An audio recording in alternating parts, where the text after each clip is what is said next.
Hello everyone. Today we are going to learn how to create a section-wise assessment.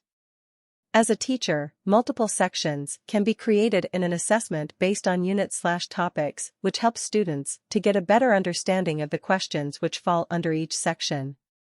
This also allows the students to get clarity on unit/topics which need more practice.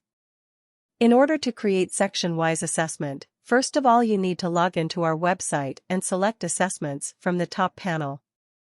Now either you can create a new assessment or edit any draft assessment. Next step is to click on Settings from the menu on the left-hand side. Under Sections tab, select Enable Section. You can add any number of sections by clicking on Add Section. Now you will have to write the name of the section. Here, you will have to enter the time to complete the section. The time should be in minutes. Here, you have to enter the number of optional questions.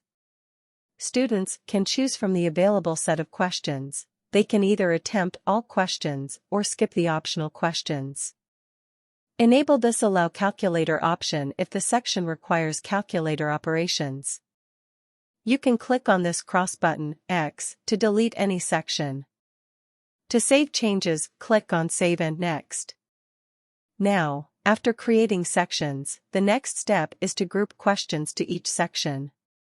For that, go to the Questions tab and expand the details of questions using this drop-down button. Edit the section option, and write the section name in which you want to add this particular question. See, in this way you can easily create section-wise assessments on our platform. Thank you for watching and learning. We will see you in the next lesson.